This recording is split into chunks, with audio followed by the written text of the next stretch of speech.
গতকাল পশ্চিমবাংলার প্রশাসনিক প্রধান মাননীয় মুখ্যমন্ত্রী প্রশাসনিক হেডকোয়ার্টার নবান্নতে রাজ্যের মুখ্য সচিব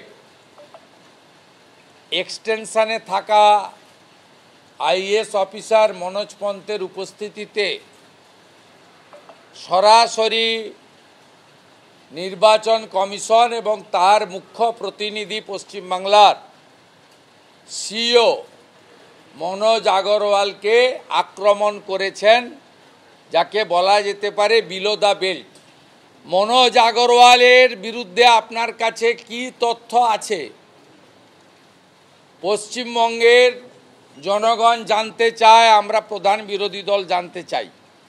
আপনি যদি সোমবারের মধ্যে মনোজ আগরওয়াল মহোদয়ের দুর্নীতি প্রকাশ করতে না পারেন, আপনার আইএএস আইপিএস অফিসারদের, আপনার সিএমওর স্টাফদের সিরিজ অফ দুর্নীতি আমরা আজকে কিছুটা বললাম, বাকিটাও ভবিষ্যতে বলবো।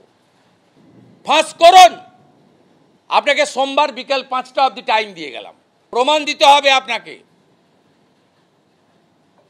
প্রমাণ না দিলে আর সিইসি এবং সিও ব্যবস্থা না নিলে দেওয়ালির পরে কয়েক হাজার লোক নিয়ে আসবো, নিয়ম মেনে 200 মিটার দূরে পাবলিক থাকবে, আর 50-60টা এমএলএ এখানে নিচে বসে থাকবো।